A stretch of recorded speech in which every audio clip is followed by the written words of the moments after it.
Hi, everybody, and welcome to the Weekly Word Podcast, number 18.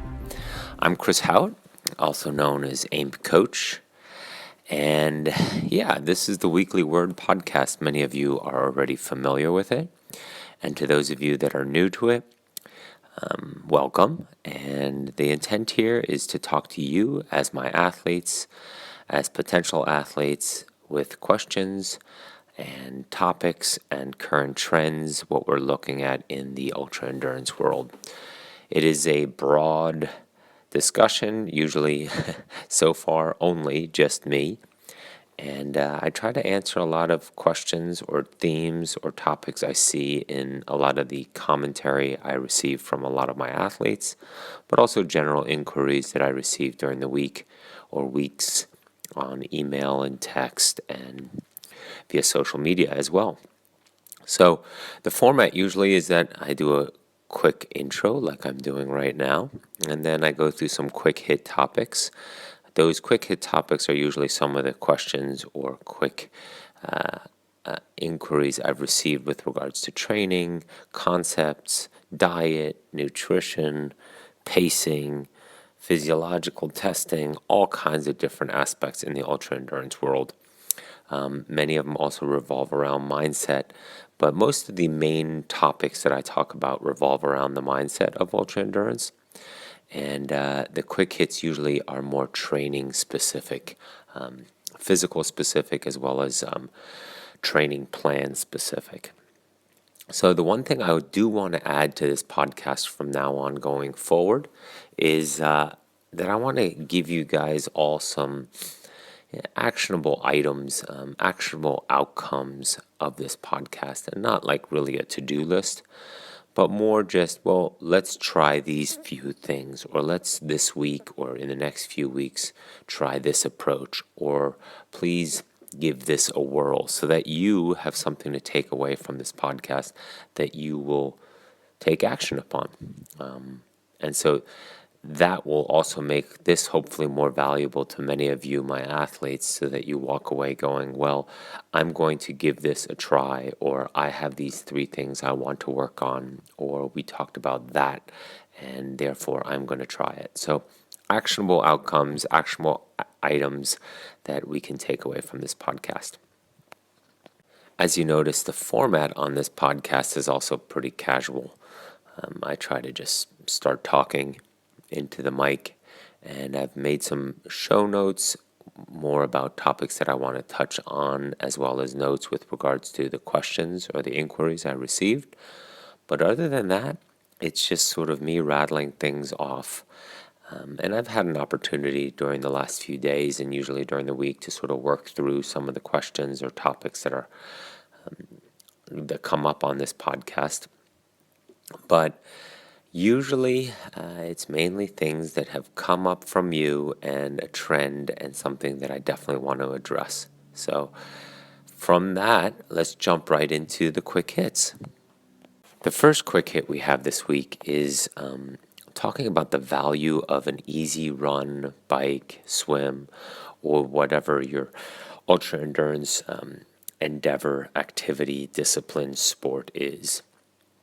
So in many cases, we forget why and how come the going easy is so valuable in so many cases.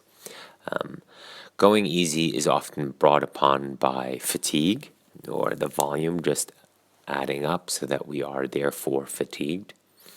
And we want to sometimes go through the motions in a very easy but clean format. So what does that mean? Whether that's in swimming, we want to slow down and focus on our stroke and feel the water and notice what our hands are doing in our pull through.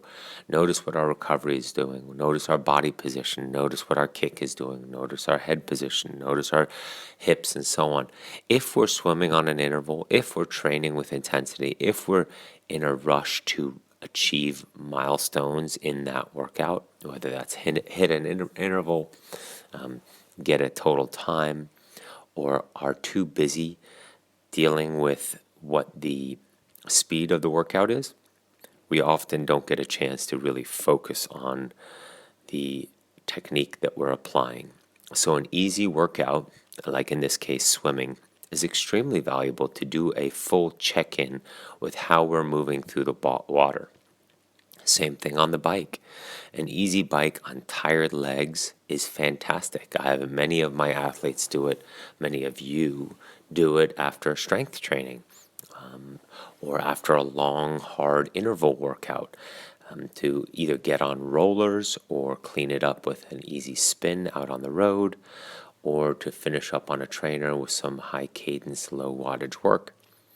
Again, to recruit the tired muscle groups, to focus on clean circles, to notice what our ankle flexion is doing, how we're coming over the top of our pedal stroke, our body position, how relaxed we are, how we're sitting on the saddle, how we're sweeping our foot. Is our foot in the front of our shoe and our toes crunched against the front of the shoe? Or are our feet in the back of the shoe with our heels nice and snug against the back of the shoe in order to help facilitate that bottom of our pedal stroke, that sweeping motion, as I like to describe it, sweeping the dirt and mud and grime off the bottom of your golf shoes.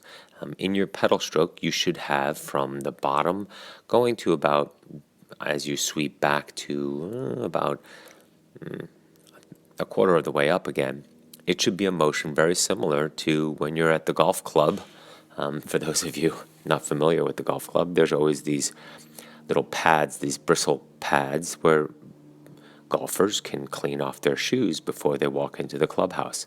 That same sweep of putting your cleats onto one of those bristle pads and rubbing it and pulling it back is very similar to what we're doing at the bottom of our pedal stroke, sweeping our feet back from the down motion to sweeping back before we come up and pull over and gradually bring the pedal stroke over the top.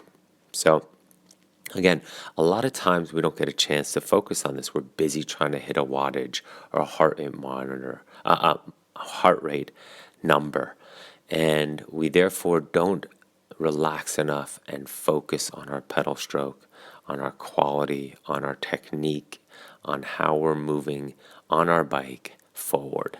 And same thing running. Easy running on tired legs. Let's say you have a lot of volume in you. You have a lot of miles. You did a super long run the day before. Many of you know, again, as my athletes, I always like to follow up these super long runs, the ones that are 20, 30, 40 miles, as you're getting ready for your ultra endurance event, with some high quality, shorter workouts the following day on those tired legs, to then apply yourself with good form, with light feet, with turnover, with posture, with a focus on how you're landing, all those things, to be able to reconnect with that quickly and finding a groove quickly is critical to when you are very tired, late in a race, and you need to jump into some mental cues of the form that you envision yourself holding, the one that you were able to jump into quickly after a long run day and follow up the next day with a nice, clean, light, good technique, fast feet form. And when you're at mile 60 of 100, K race, or at mile 60 to 70 at a 100-mile race, or mile 40 at a 50-mile race, or whatever the distance is, when your form is falling apart, being able to pull yourself back into and reconnect with that form that you did on tired legs, and applying and support musculature and how your foot is landing and your ankle movements and so on, those all become part of our muscle memory. And reconnecting to that is very important. And easy days, easy training days, allow us to focus inward and how the body is working and how we're moving through space and the technique that we're applying to each one of our disciplines. So it's important for us to not overlook the value of easy days. They're not just what I call brain off days. Those are different, and you all get a different description for that. in your workouts, it says brain off. That means just go out there and go through the motions. There's days that is valuable too, and that's from a different purpose. But easy days are important for you to feel good about your form and feel good about how you're moving in your discipline.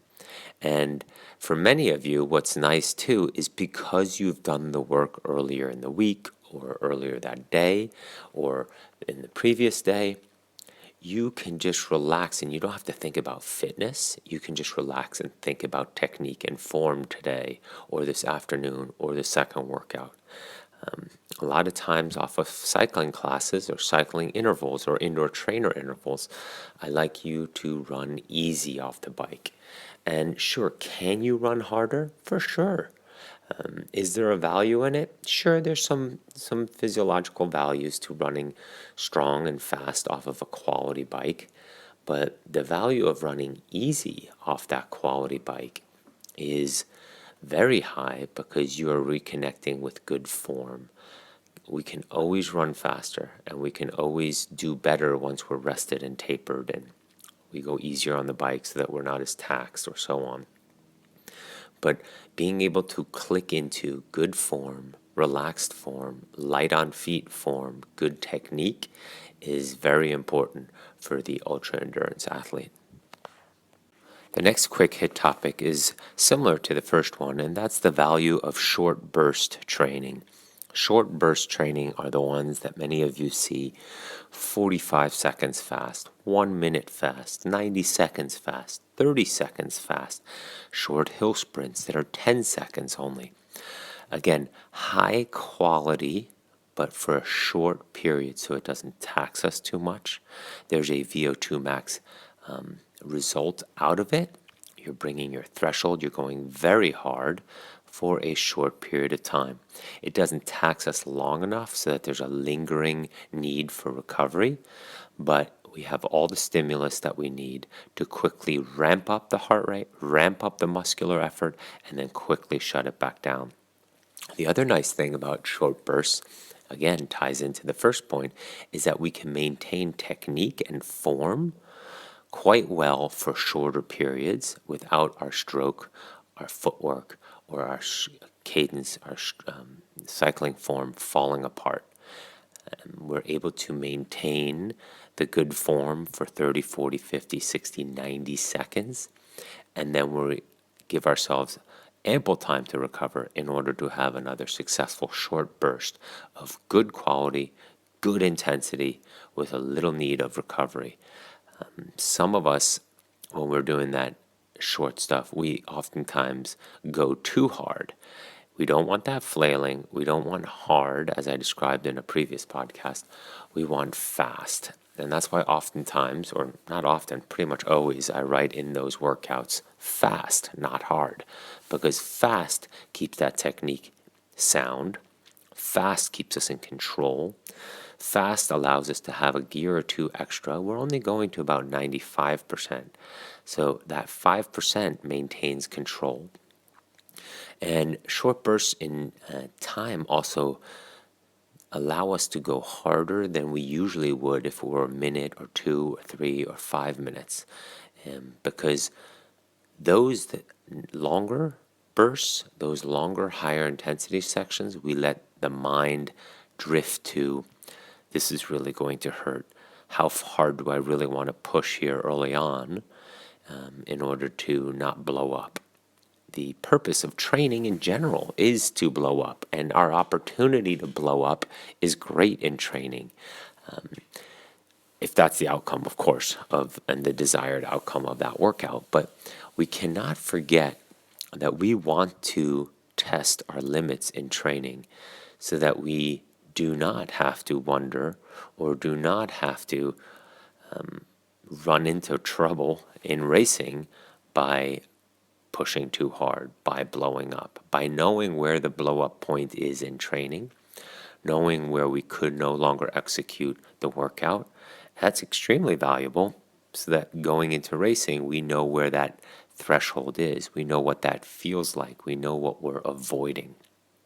So Again, a little bit longer description of why the short bursts, but that's the purpose of the short bursts. High quality, high intensity for all the physiological stimulus, but then also very quick recovery. It's not taxing long enough in order to leave us shelled or too tired for too long.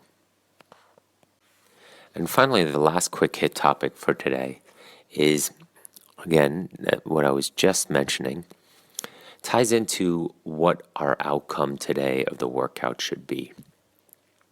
I would love for all my athletes to get into a really consistent habit of knowing what their outcome for the workout is today. Now, many a times that outcome and what I have written should be the same. But because of life circumstances, because of schedules, because of families, because of work, because of health, because of environment, because of temperature, because of weather, we might be stuck having to switch that workout or apply it differently, move it around, whatever it may be.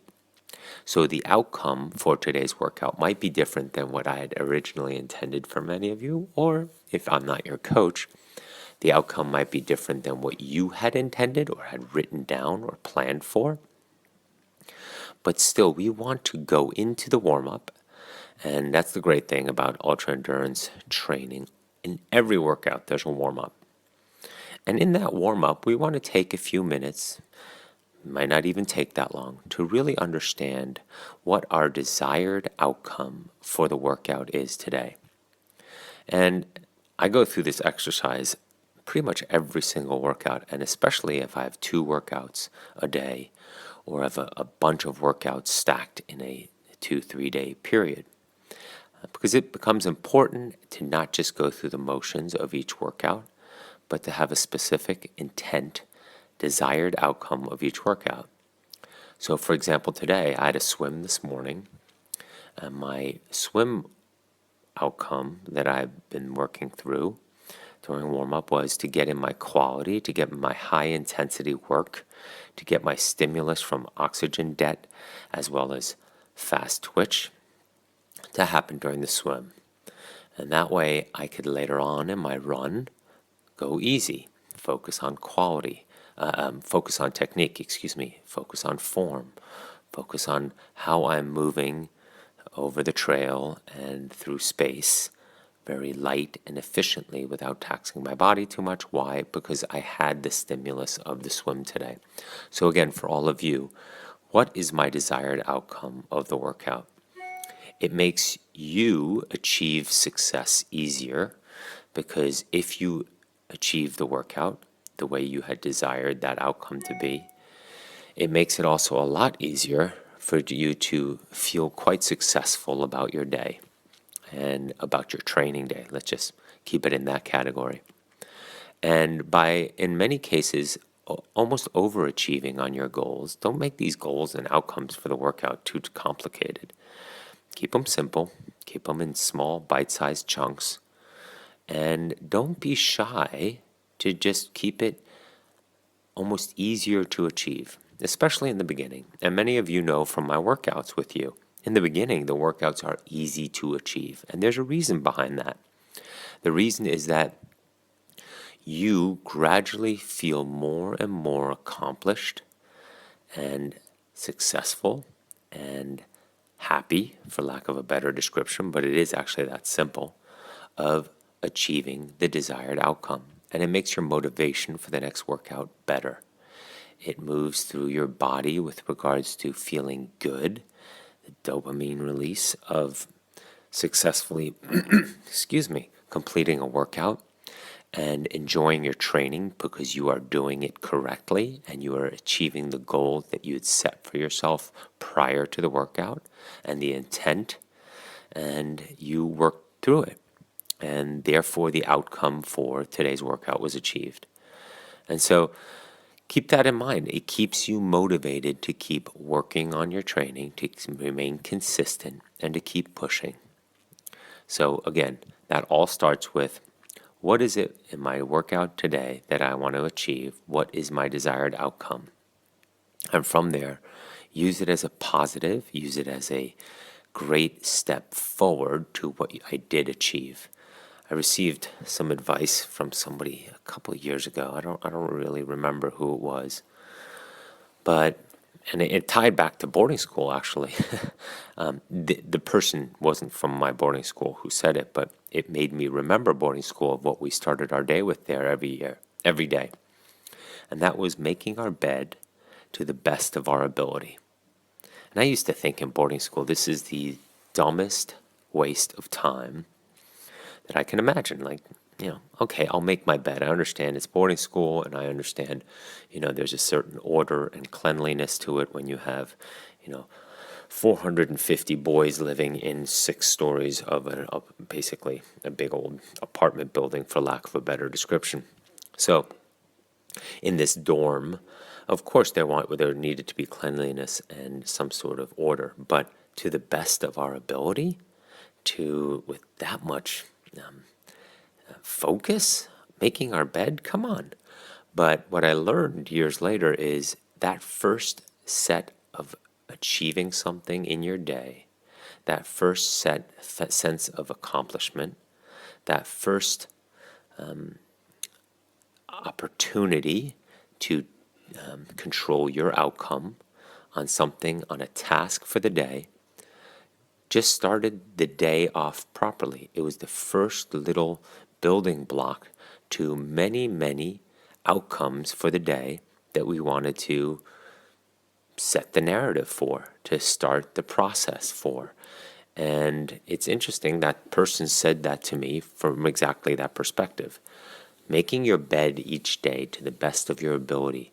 Start your day off right, of saying, all right, my desired outcome was to do this really well, to really feel a sense of purpose and success to start off my day. The beauty of this, and what I came to understand from it, is that if nothing else goes right the rest of the day, at least I completed one task really well. At least I started my day with completing one task to the best of my ability. And it's a clear, measurable outcome. I can see I made my bed very well, and I achieved that result.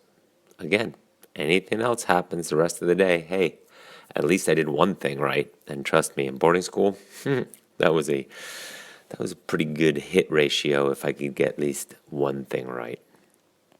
What is it you want to achieve with the workout today?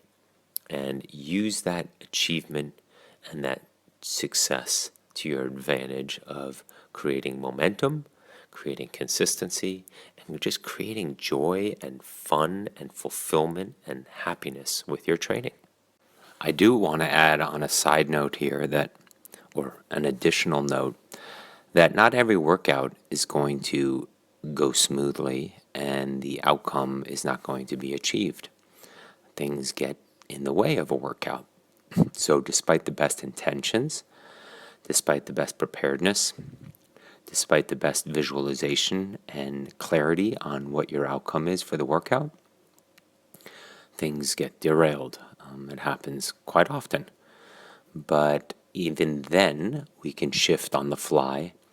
Even then, we can change our approach or change our desired outcome to still get some value and some intent out of that workout. So, for example, if your intent or your outcome or the purpose, the intention of the workout was to, have some speed increases, let's say 5 times 1 mile, each mile gets faster, so that you finish the 5th mile at 10K pace or a little bit faster. Many of you, my athletes, are familiar with this workout. It really hits every stage of our thresholds, from aerobic to anaerobic to even VO2 max or close to it. So it's a very effective workout. But there might be a day where the legs are just not there. Some of you are in the process of strength training, so you might be sore, or you just might be flat from the workout, from the strength workout. So therefore, until you are 3-ish, 4 maybe miles into that 5-mile build, you don't know when you peter out. And despite your best intentions, despite your focus and grit and clarity of how you want to achieve the next faster mile, it might not happen. Or you might peter out and go into bad form, which is a bigger issue than getting faster or keeping the same speed. So then I would actually rather see you break off the workout versus flailing along in bad form and figure out, well, now given where I am in the workout, given what I have this week, given my future workouts, because you're prepared, what is the best outcome of the remainder of the workout. Sometimes it might just be easy, good form, recapture good form, shut it down. Other times it might be gradually unwinding the speed. So let's say you did 2 minutes or 3 minutes easy, now go back up to speed and gradually unwind it. There are a variety of different outcomes, and I'm not going to go into all of them, but absolutely it happens, and it is okay for you to make those adjustments. It doesn't mean you didn't achieve, but it does mean that you have to make adjustments, and it does mean that you remain intent on what the next outcome of the workout is. And what this does is it compartmentalizes, breaks down your workouts, especially the longer ones, especially once you go into these ultra endurance workouts where they are 3, 4, 5, 7, 8, 9 hours long. And you learn that you break the segments down into achievable little goals, achievable little chunks, and it helps you dramatically when racing. Because when you're doing a 50-miler, when you're doing an Ironman, when you're doing a 100-miler, when you're doing a 30-mile swim, when you are doing 5x10K relays, cross-country skiing, all kinds of different pieces, if you can break down your races into chunks and successful cutoffs and achieving milestones, it propels you forward through your event, through your race, through your goal, through whatever it is we're getting ready for. That could be rim to rim to rim to rim to rim to rim, however many people are doing these days. But achieving pieces, each rim in a certain time, each climb in a certain time.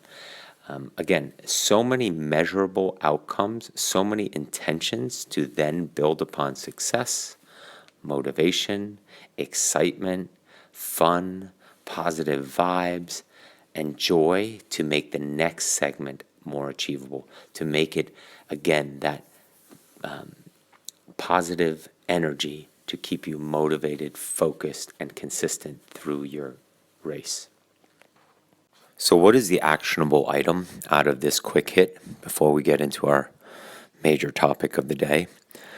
The actionable item would be, is there an opportunity for you this week in your workouts to write down prior, whether it's in the log or in an email or in a note to me, or even just writing it out for yourself, a couple of workouts that you look at for the week ahead. And let's say you have 8 workouts this week and you choose 4 or 5. Let's not look for perfection. Let's look for progress. And you choose 4 or 5 where you write down prior, even a few days prior, what you see, what your desired outcome would be, what your intent in this workout coming up will be, what your desired outcome will be, what kind of sensations you want to feel, how you want to feel after the workout, and what will give you a sense of accomplishment, completion, fulfillment that you did it right.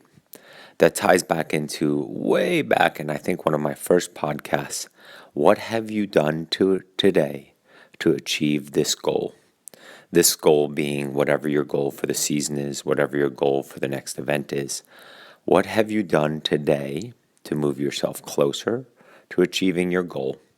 And if you start the process of writing down a few key workouts, what the intention is and what the desired outcome is, however you want to word it, you will start noticing that the quality of your workout, you're paying attention in that workout, remaining present in that workout, your technique, your form, your intensity, your speed, your motivation, your ability to push, whatever the outcome and whatever the format, the prescription of the workout is, you will notice, I'm pretty sure, that you will do it with a higher level of quality as well as results and better sense of accomplishment, more pride and joy and motivation in your training.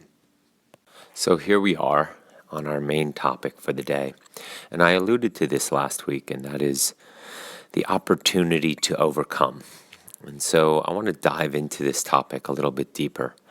And as you guys all know, I talk in sort of broad strokes about a lot of things. And as I'm sort of describing things, as I go into examples, as I go into more depth, hopefully the intent here is that you get a better understanding of what I'm trying to communicate, what our outcomes should be of when we're talking about this, and also how to yield the best possible workouts, training, mindset, physiological adaptations for all of this. So, part of this opportunity to overcome is realizing that what we're doing in this sport of ultra endurance activity, whether that's ultra running, ultra swimming, Ironman or half Ironman or longer triathlon, so many of the events that many of you are doing and that I'm helping you with entail a long, long day. And the challenge is, for so many of us, is that there is no shortcut to achieving results in this sport, in these events, that it requires an incredible amount of work and time and sacrifice, and it's just not easy. There is no hack. There is no shortcut. And a lot of times we talk around the zone 2 and the aerobic capacity and so on, and the patience that it takes and the long-term view and keeping you injury-free and healthy in order to follow up with another session that is also pretty easy. But because we're building fatigue and a load in the body, you're gradually getting fitter and more. You're increasing your aerobic capacity, and so you build layer upon layer upon layer, which makes you fitter and fitter and fitter. But part of all this is a training mindset that allows you, the athlete, to embrace every single opportunity that comes up during your training day, during your training time, to overcome difficulties, to embrace difficulties, to twist the negative into a positive. And that's what I mean by the opportunity to overcome.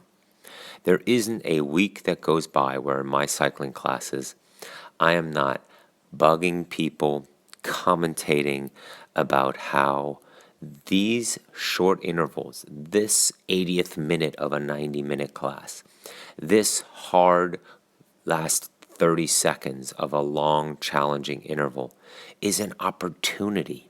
It's an opportunity to be at this point, an opportunity to work hard right now, an opportunity to engage the brain into the present moment, an opportunity to use the load so far in this class to have the best possible last 30 seconds outcome, an opportunity to train on tired body, an opportunity to engage the brain when it doesn't want to engage itself, or where you typically would back off or say this is too much for me, an opportunity to remain consistent, an opportunity to focus on form and cadence and pedal stroke and how you're maintaining power, an opportunity to, in this moment of incredible fatigue and heavy breathing, to relax and to focus on your breathing and to focus on your core being engaged and your posture and how your upper body might be relaxed versus your lower body doing the work.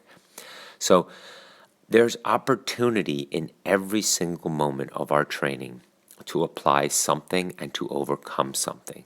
How we're eating, how we're drinking, how we're absorbing calories, how we're approaching it mindset-wise, how we're planning to do the next interval, how we're taking our downtime. how my, typically this interval is something that intimidates me, or typically this part of the run or this hill or this section of the course intimidates me. I never do well here. And again, an opportunity to overcome. So the point here is that the opportunity to overcome is something that we can train ourselves into seeing in every single training moment and workout moment. And it really is what changes working out to training. Working out, as many of you have heard me say, is doing a workout, and as we talked about earlier, without really an outcome, without really an intent in mind. People who work out do it for exercise, do it to stay healthy. That's great, and I very much am in favor of that and commend that. People who work out don't have a end result, an event, a goal, a race in mind. They are working out in order to exercise, in order to stay healthy. But when you are training, you have an outcome in mind. And when you are training, you have a goal in mind. And when you are training, you are always thinking of the opportunity to overcome, the opportunity to make yourself better, the opportunity to overcome in order for today to be better than yesterday. You are doing things today that you might have avoided yesterday, or that you might have looked at with a negative perspective yesterday, or did not embrace with the same positive mental attitude as you would today. And again, we repeat that tomorrow.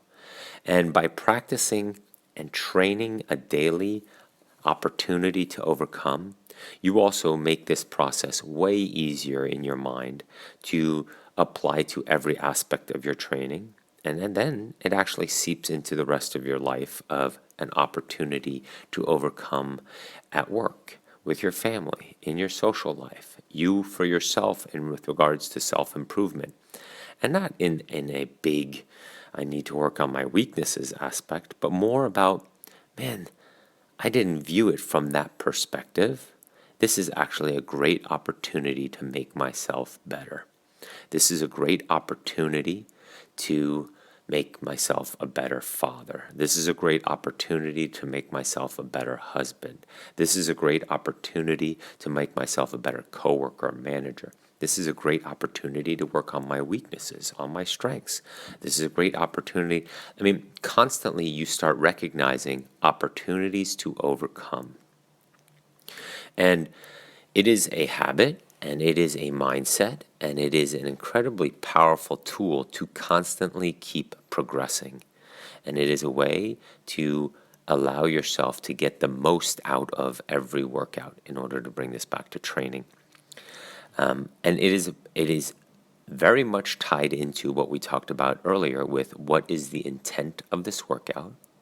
And most workouts and most training days are all about overcoming obstacles in order to make you stronger, whether that's physiologically, whether that's adaptations that we're looking for. They're all opportunities to overcome something, whether that's nutrition and hydration, whether that's mindset, whether that's consistency, whether it's an opportunity to overcome where you usually fall apart in technique, form, footwork, and your rhythm of training, to go further, to hold pace longer, to hold the watts longer, to hold swim pace longer. Those are all opportunities to overcome. They're all small steps along the way to make yourself better. So everything that we do in our training is an opportunity to overcome. And the beauty of this ultra endurance stuff is that once you get a good handle on doing something like this mind game of opportunities to overcome for 3, 4, 5, 6, 10, 12, 16, 20, 30 hours, your ability to work through something that's 3, 4 hours long after you've done it for 20 or 30 or 40 or 70 hours becomes something of such ease that you no longer see things as challenges. It is always just another opportunity to show others, show yourself how well you can do this, how well you can embrace this challenge, how well you can solve this problem, how well you can contribute in this moment. So, opportunities to overcome present themselves thousands times a day. The beauty is you can just start with a few opportunities every day. In your training is a great spot to start getting used to seeing opportunities to overcome, embracing them, understanding them, recognizing them in the moment, and then doing a full sort of inventory check mentally and physically of why you're being like that right now and how to quickly change to use it as an opportunity versus a negative aspect. Those opportunities to overcome, as it becomes more of a habit, more of a daily routine, the more you recognize yourself doing it and embracing things that could be viewed as a negative instead as an opportunity to overcome something, ties back into our earlier discussion about the challenges, the intent of the day, the goals, the mini goals, and the things that you're achieving. And as you do the small things first, as opportunities to overcome, you quickly can take on or get better at or feel empowered and motivated to start taking on bigger and bigger opportunities to overcome. It just becomes part of your personality and expands what you are capable of. And while it's not always something that you're overcoming that you do with ease or something that you have a solution to or you can quickly fix yourself on, it sometimes might require that you bring in other resources or change the way you're training or prepare for it differently or use a different method of training. But again, it's the moments of recognizing, wait a moment, how am I going to overcome this challenge? How am I going to take this challenge and work it to my advantage so that I become a better, stronger, smarter athlete out of this? So that soon, what I used to look at as opportunities to overcome, what I used to look at as hurdles to overcome or difficulties become the new normal. They are no longer challenges for you. They are just moments that you actually embrace. You put a smile on your face. Well, you don't have to put it on your face. It comes naturally. And you realize in the moment, I am just pushing, charging, embracing right through this. And I no longer need to think about overcoming. I am actually absorbing and not even having to engage that strongly because this is no longer a challenge. It's the new normal for me. So the opportunity to overcome presents itself, and it is an incredibly powerful daily routine, training method, habit, motivational aspect to apply. And in training is a great time to just start that every day. Or like we said earlier, maybe a few times a week, look at how you are overcoming certain difficulties in the workout, certain blind spots that you typically have. So what are some of those examples? Well, and I'm going to keep pulling it back to training. I know I tend to digress into broader topics, but back to training, you might catch yourself wandering off mentally during a long interval. And so catching yourself doing that is already that moment to overcome and to gradually pull yourself back. You might say, okay, this is something I want to work on. I don't want to wander off mentally and just sort of not pay attention during the intervals or during my training or doing what I'm supposed to be doing. So maybe you set your watch for, okay, during this interval, I'm going to stay engaged for the next 1 minute. Then I'll give myself a minute off. Then I'll do it for 2 minutes or so on. Break it down into smaller chunks. An opportunity to overcome is nutrition and hydration. It doesn't mean you have to hit the nutrition and hydration strategies that you know you will need for your next ultra endurance event in the next workout, but you can gradually work yourself up to it. If your goal is to hit 250 or 300 calories per hour in solid foods versus astronaut foods like gels or hydration mixes for calories, you might want to start by, okay, for now, I'm only going to work on 100 or 150 calories per hour in solid foods, and the rest still being my old method, or the rest being in chews, so that it's not quite gels, but it's not quite solids. So there's a variety of different ways you can apply that, or how much you want to drink. Gradually up the amount.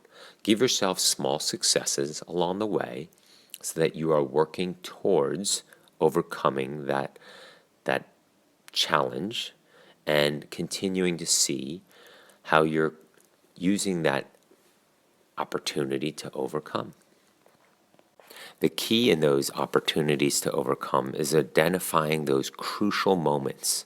And that's really the first step in noticing those moments where you start shying away from something, or you are actually subconsciously doing something to avoid having to overcome something.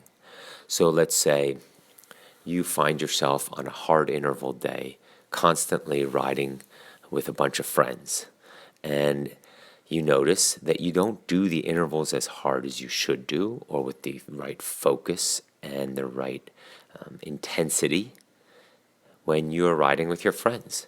But yet subconsciously you notice every Saturday you set up a ride with your friends, but you see those hard intervals or that challenging ride or that even boring ride, but there's an outcome or a reason for it, there's an intent for that workout, but yet you continue to schedule a ride with your friends. It's not that you're riding with your friends that's the problem, is that you are actually subconsciously creating those barriers and not setting yourself up for the opportunity to overcome. So there's a hidden reason behind that. Sorry, I just had a little coughing attack. But most of our bad habits have the same nature. It's more than actually meets the eye. And to make progress is to identify the nature of those moments where we are missing the opportunity to overcome. And those moments that provoke these ineffective outcomes, why we're not progressing. And so pay attention to the times or places or social circumstances or moods or even physiological states or risk perceptions that might bring about these things that cause you to act in a way that result in bad, or not bad outcomes, but missed opportunities to overcome. And these are those crucial moments where you want to identify, this is a great time, this is an opportunity to overcome. And that's what I do in my classes. I keep bringing up the classes because they're 90 minutes of very focused, hard intervals. And I can look around the room and see how people are either backing off or drifting off, or they fear what lies ahead. They fear blowing up. They fear the outcome that has yet to happen. And so I want my head to explode in those moments. I try to stay calm, but the fear of blowing up, the fear of bonking, the fear of what pain might lie ahead is completely created in our mind. It is a process because we have felt it before, because it didn't feel good before, that the brain made those connections and now protects us from it. But it's a pure mental game that the brain is controlling our outcome. And if you recognize that you are in that moment of, why am I not staying engaged, or why am I not pushing the watts that I'm able to, or why am I not holding the running pace? I am not at the breaking point yet. I am not feeling that bad yet, but yet I am already starting the process of what might come or when it might come, and we don't know both of those outcomes yet. That is a crucial moment. It's a crucial opportunity to overcome and allow your mind to dictate what you will do. Don't let the mind tell you what you're going to. You can use that moment and quickly flip the script and flip the narrative into this is an opportunity to overcome. How much longer can I go versus last time? How much longer can I hold this pace versus last time?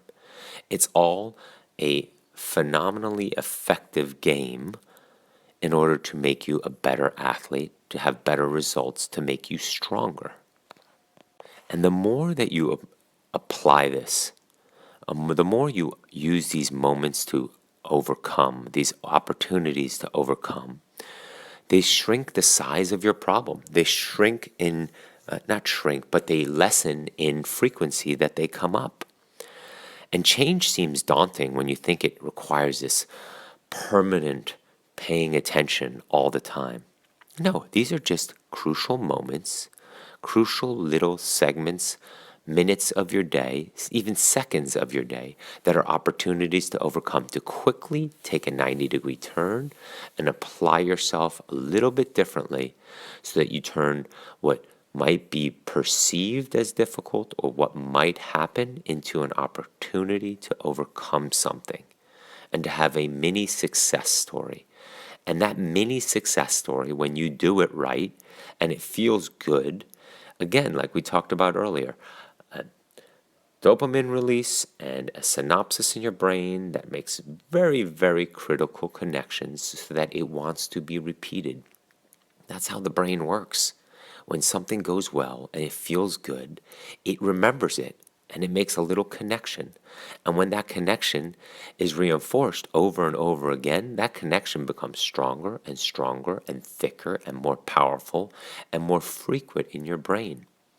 And so every single time we have an opportunity to overcome, we are creating those little pathways of positive results, of mini successes, so that then the entire approach to our training becomes way less daunting and way more successful in that we are absorbing, embracing, understanding, and getting the outcomes and the intentions that were planned for that workout. And so tying back to that part that makes my head explode in classes, it's understanding that these crucial little moments, that these opportunities to overcome are practice. It's not like this is race day and all the chips are on the table and, our outcomes and the things we've worked so hard for are come down to today, or event day, as I like to call it. This is a practice day. And if we don't use these opportunities to overcome on practice days, on little sizable chunks that we can bite off to understand ourselves better, to push through, to overcome some obstacle with regards to how we're going to become better athletes with a better training outcome in mind. If we can't do it when the stakes are so much lower in practice, who cares if you blow up? As a matter of fact, I've said in my classes a few times, and to many of my athletes on emails and so on, if you have to break up a workout or stop a workout because you blew up, because you pushed yourself not in intensity necessarily, but in frequency of a good interval or execution of the right wattage, or of holding a good pace in the pool so long or so frequently or so perfectly that you blew up or that you hit a wall and that was it for the day, awesome. Like, I'd rather see that you maintained whatever it is, 6:30 pace for 16 miles of running instead of, you typically stop at 12 and back off. And, of course, I write the workouts a little bit differently than that, but you get my point. My point is if somebody has to get off their bike in class because it's just they can't do it anymore and they did great that far into the class, or they have to get out of the pool, or if they have to start riding easy because they can't maintain the integrity of the interval, but they did it longer than they ever have, that is the workout update I want to receive. Because when you do a 3, 4, 5 hour building wattage bike ride, and you're already worried at 2.5 hours in about how am I going to feel at 3.5 or 4 hours in, and many of you know what my building wattage workouts are. They're very difficult. They require a lot of focus and a lot of staying in the moment and being present.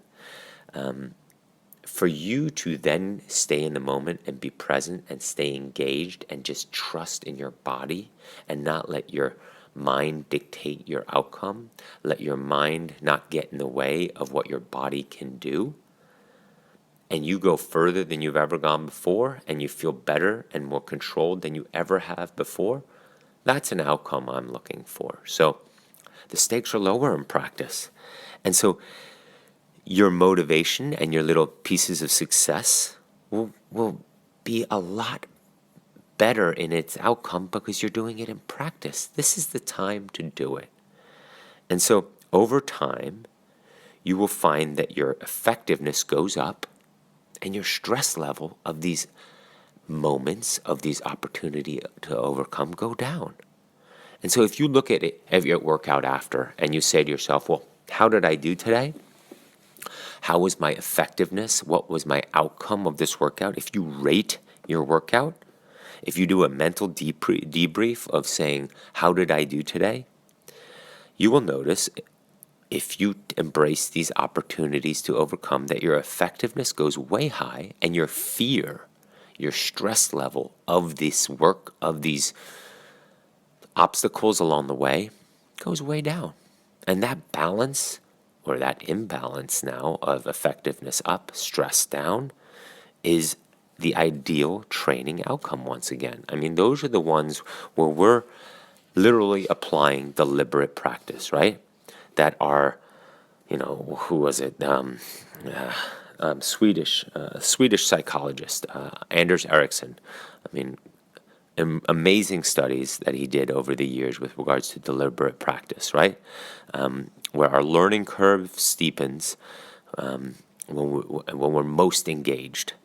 That's what he calls deliberate practice. And so deliberate practice being these brief episodes of intense focus where we practice a skill under relatively real conditions. But again, it's practice and it's not the real condition. It's relatively real. It's deliberate training. It's race simulation. It's intervals that put us into the state of racing, that put our mind and body into the state of racing. And that is the key here. We constantly simulate that, whether it's a 3-minute interval, or whether it's a 30-minute interval, or whether it's a 3, 4, 5 hour workout that's specific as a race simulation. It's all about training not only the body. We train the body in a lot of hours every week, but it's really to train the body and mind to stay engaged, to stay focused, to stay present, to stay deliberate throughout. And come race day, that it becomes second nature, that it knows what I've talked about before with regards to the switch being on. And when that switch is on for you, you should know. You should know, game on. We're getting after it right now. And I'm a different person, physically and mentally, in my focus and my presence when the switch is on. And our ability to train that is very, very high. We can do that constantly. That's what training and our intervals and our race simulation and a lot of the training load is about, is also to prepare you mentally for the switch being on. And again, those are all opportunities to overcome. Switching that, flipping that switch on when we don't want to, when we're tired, when we're mentally drained, when we're overloaded, when we're sleepy, when we're low energy, when we've done a lot of work already. Boom. That's your opportunity to overcome. That's where I want my coaching of you mentally to kick in. When it gets hard, when it gets miserable, when it gets to a place where I don't want to, this sucks. That's where, hopefully, my coaching and my work with you kicks in, where you realize in that moment, you're having that crucial moment, you are recognizing that crucial moment and saying, yep, here it is. This is my opportunity to overcome. This is my opportunity to go further into this workout, staying engaged. This is my opportunity to do something when I'm this tired that I haven't done before. And it might not be the highest wattage or fastest pace or best interval, but it will be close to that. And you will feel emboldened and stronger and motivated and better and smarter. Smarter being in that you trust in your capabilities further, and it makes that ultra endurance event easier to achieve. And remember, we want to develop this skill for managing these opportunities to overcome. You're not going to be able to quickly just do it the entire workout or notice it all the time. But take a few moments every workout or a few times a week to start and work through how you want to overcome this next 5 minutes, these next 3 hill repeats or hill sprints. I personally hate hill repeats running. They stink, they're hard, they hurt, and it's hard. But the beauty is, over the years, I've practiced enough of this specific opportunity to overcome. And now when I'm in that moment, I feel alive, I feel engaged, I feel proud, I feel that these next 30 seconds are exactly to the bottom line of making me stronger. Not all the other stuff, but this is a 1-to-1 ratio. Why? Because it's so difficult for me. And mentally and physically, it's so taxing. So if I do these and I do them right and I embrace them, it is a 1-to-1 result. Like, it will make me faster.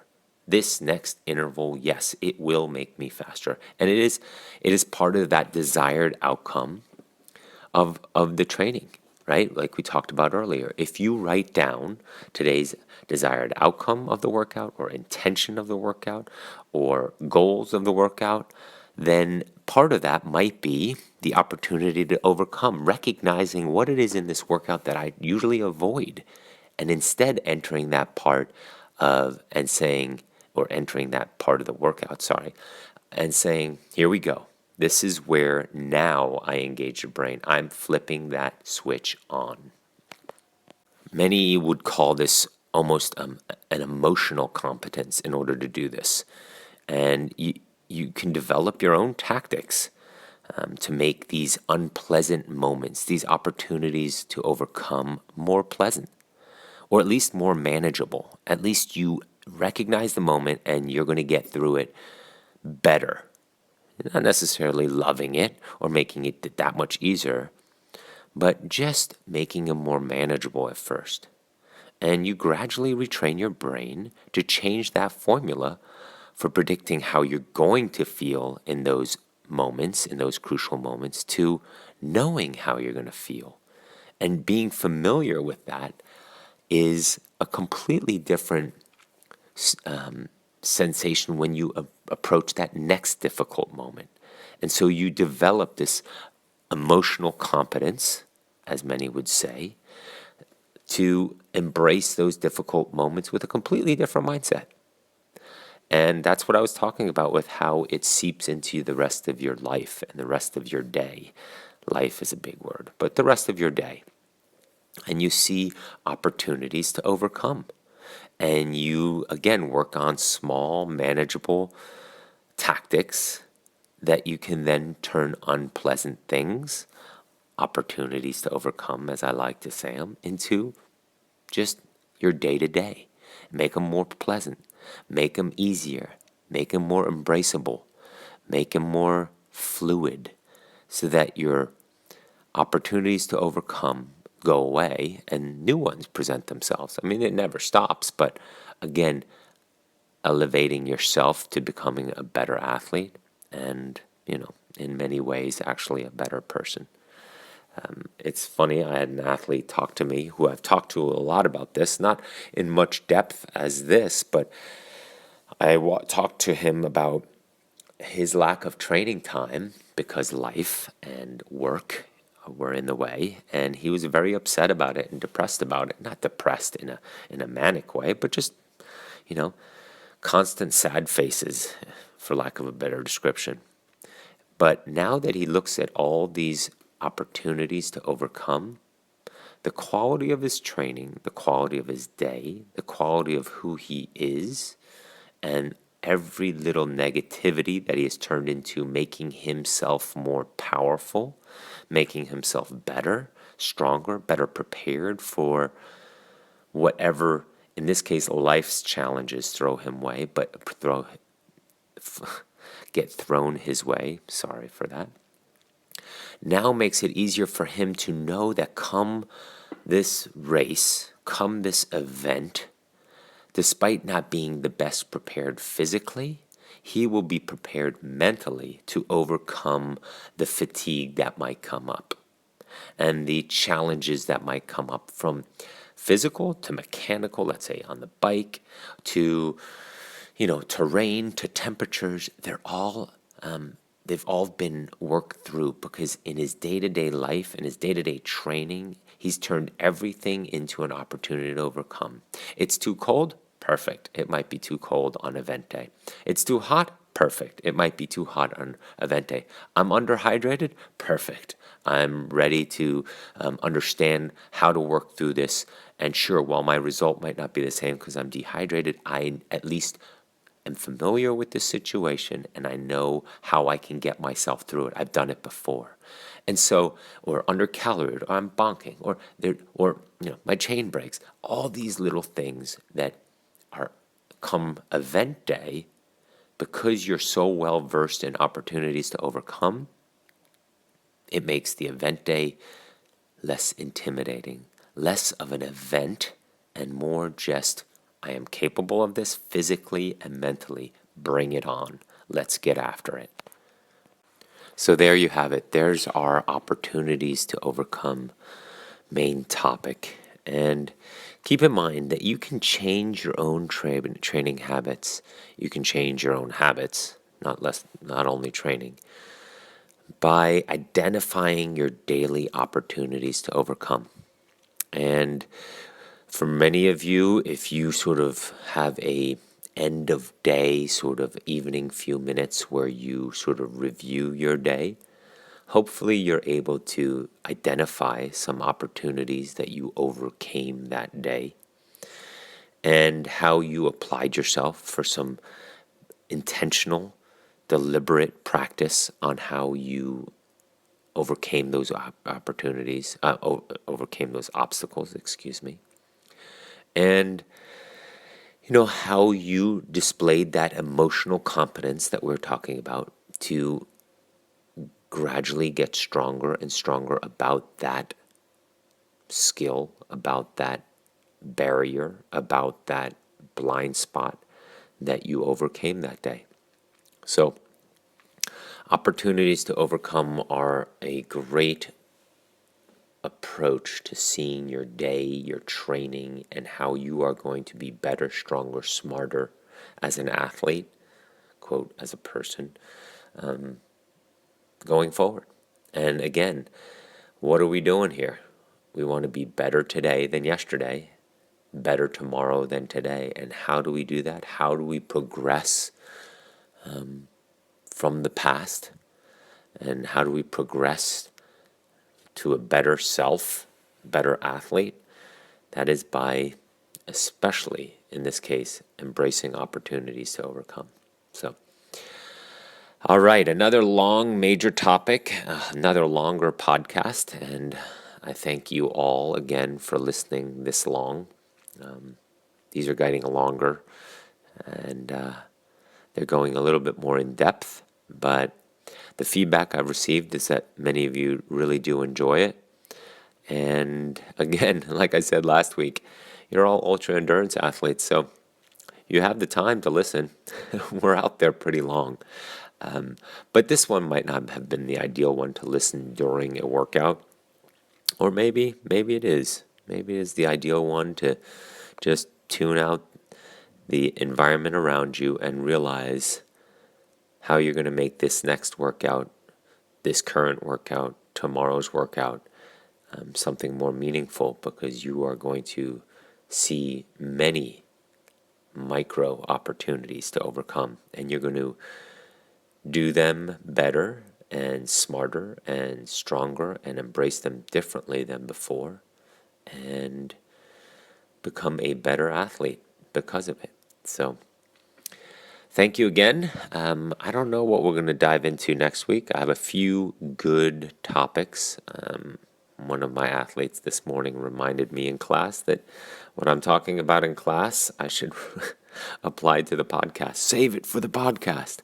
But yeah, I think I'll definitely bring that up in one of the next few podcasts. I wanted to remind you guys on a few things. I know we're pretty far into this, and many of you probably tuned out, so it's probably not the best marketing approach, business approach. But I have my swim camp. The dates are set March 16th through the 19th. That's St. Patrick's Day weekend. I'm about to have it up on the website with its own designated page that all the details are in there, what and how and why and how it's going to work. But I'm bringing in another coach of mine, another coach, not of mine, but that is a good swim coach and former Olympic trials distance swimmer. And together we're going to work with a maximum of 14 of you over a 4-day period. So Thursday afternoon is the first workout, assessment, videotaping, things like that. And then Friday we have 2 workouts, Saturday we have 2 workouts, and Sunday we have a workout. One of those doubles days, I think Saturday or maybe Friday, will be an open water swim so that we can have some wetsuit demos and analysis of your open water approach, sighting, how to swim in a straight line, all those things to make sure that you're getting the best out of your pool swimming into the open water, since most of you in triathlon as well as open water long distance swimming need to sort of swim straight without spending half the time looking where you're going. And that black line at the bottom of the pool helps a lot in the pool, but you don't have one of those in most of our events. Some of them, there's a little cable, but that's neither here nor there. So so swim camp, March 16th through the 19th. That is a definite. And then we're still working out the details of our full-on ultra endurance camp for all kinds of purposes in late April here in Northern California. Lots of simulation, lots of deliberate training. I spoke to my buddy Matt Steinmetz on how we're going to put it together for that week and the format and making sure we're staying organized on it. But that is those details should be coming soon. He's been bugging me that we need to get it out, and that's all on me. So I will work on getting that out soon here on paper as well. But those are the 2 things coming up. So swim camp, purely swim camp. But if you have other activities you need to do in between, plenty of trails and plenty of beautiful cycling roads to take advantage of in between the workouts. We will do some swim classroom time in the swim camp where you will not only see your own stroke on a big screen and we can work through it, but you'll see others and all the concepts of the 13 other campers besides you, the 14th one. You can apply a lot of those lessons, notes, observations, techniques, inputs to your own swimming. And then, as a group think, we get better at swimming. So therefore, the time that you have during the day in order to train might be limited, but you'll definitely have time to train 2, 3, 4 hours a day, besides, of course, 10,000 yards a day in swimming. So the benefits of a swim camp like this, besides obviously the stroke and the detailed input and another set of eyes besides mine on your freestyle, is that the performance gains, the burst in speed and fitness from swimming 6 workouts in a row in a short time period is incredible. Those of you that have done it, I've done it either for you on your training plan at home, where we do 5-6 days of just pure swimming, and you notice about 10 days after that you have a totally different swim fitness. It's very similar to the Coast Ride, where now most of you who have been on the Coast Ride, who went this year, are feeling quite strong and quite connected and have found a few extra watts in your cycling. It's a very similar effect with the swim camp. So those are the two main benefits. Of course, there's a lot more in there. We will have lunches every day. I'm going to have Sag Monkey, the one that you guys know from the Coast Ride in my camps.